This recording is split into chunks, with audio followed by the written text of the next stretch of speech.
The English words poetry and poet are derived from the ancient Greek poiesis, from poiein, to make, to produce, to create.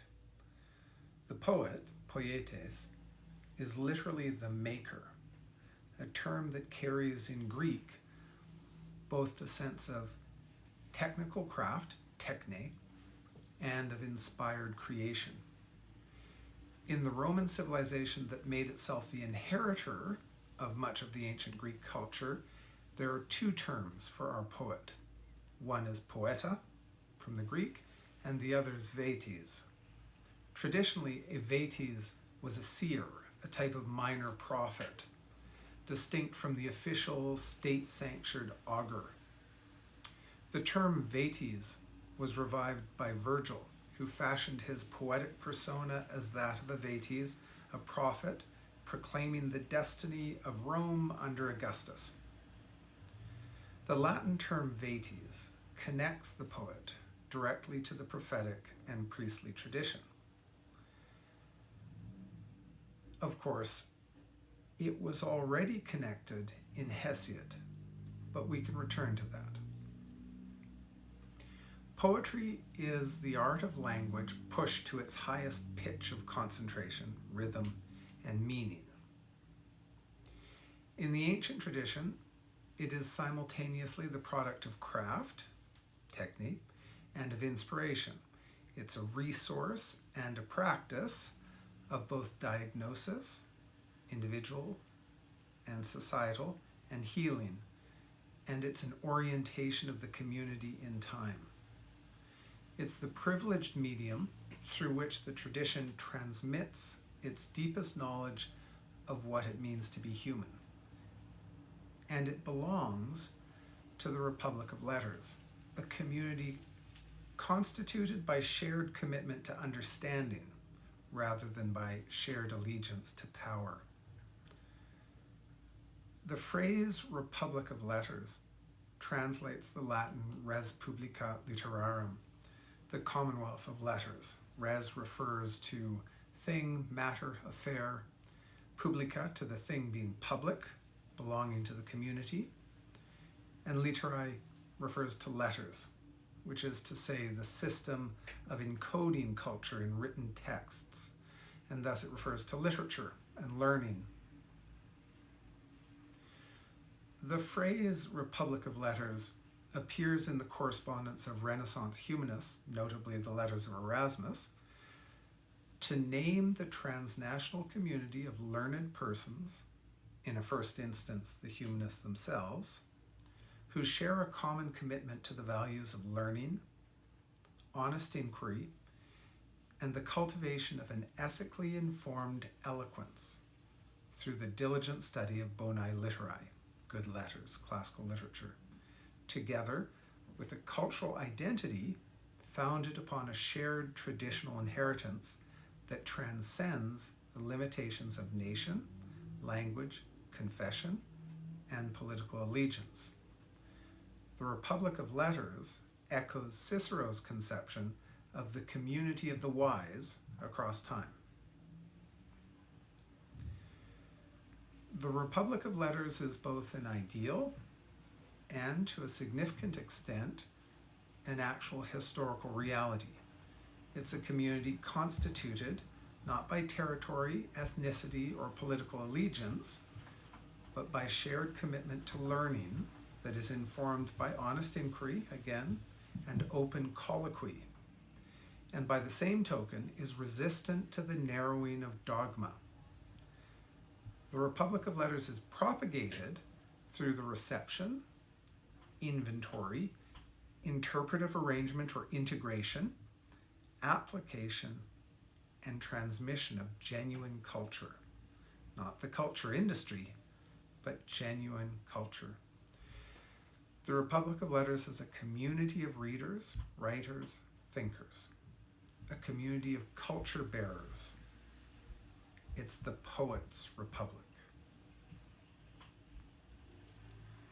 So how was the idea of the vates already implicit within the Greek understanding of poet? Well, the first written description we have, the first written account we have of the inspired role of the poet is in the invocation to Hesiod's Theogony. And in that relatively short passage, Hesiod relates that he was pasturing his lambs on the side of the holy Mount Helicon. Now, was he really a shepherd? Perhaps not. Perhaps it's an artifice of the poem. But in his account, he is pasturing his lambs on Helicon, and he's encountered by the Muses. Now, the Muses are daughters of Zeus and Mnemosyne, the goddess memory. So, what happens when power, untrammeled power, meets memory? You have all of the arts and sciences, the fount of human knowledge and wisdom, and the ability to understand, navigate, and manipulate the environment, and to know ourselves in the world. So the Muses appear to him, and what do they do first? They insult him. Something along the lines of ignorant shepherds, wretches, mere bellies. And having once insulted them, the Muses then proceed to describe the nature of their divine speech. They say, we know how to say many things which are untrue, yet have the semblance of truth. That is, they begin by saying, we know how to deceive. We deceive through speech. Then the second thing they say is, but we know when we will, when we choose to, how also to reveal true things. And they breathe the divine voice into Hesiod.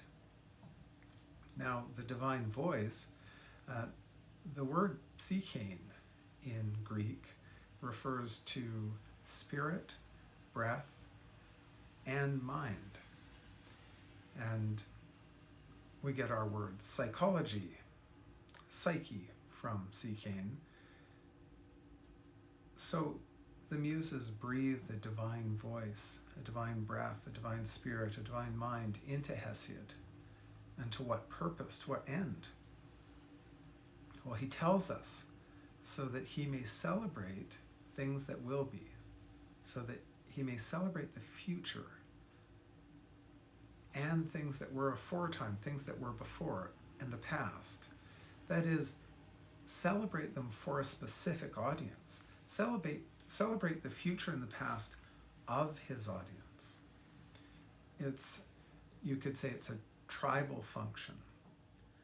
He has been given the task of orienting the tribe within space and time, looking back upon a past that needs to be remembered, that is sacralized as cultural memory, and looking forward through the lens of the values, ideals, and aspirations of that same tribe, of that same community. And the missing part, of course, is the present, but it's supplied by Homer in the first page of the Odyssey, when he says, launch out from where you will, Muse, daughter of Zeus, but sing for our time too. So what we could call anachronistically the Vatic role of the poet, it involves standing in the present, in the crux of the present and celebrating both past and future in such a way that responds to the needs of the present. So there's almost a shamanic, priestly function that is part of this first definition of the poet's calling, which appears in Hesiod. And finally, the muses in Hesiod's account, they then give him a branch of laurel. And it might seem an odd thing for this to be related at all. They've given him a stick, but it's a special stick because the laurel represents the relationship with the divine, and the oracles, they were the ones most clearly associated with the laurel, and they were allowed to chew the laurel leaves, and this may have produced visions, may also have produced a certain degree of sickness, but the laurel crown worn by the emperors also refers to the relationship between the emperor and the gods. So the laurel stands in for, is an acknowledgement of the divine function, which is to say the prophetic function of the poet, where prophet means the one who stands before, who speaks for the gods, because the gods don't speak with human voice. They require an intermediary. And so this Vatic function of poetry, it is there from the beginning. It's there clearly in Hesiod as well. All right.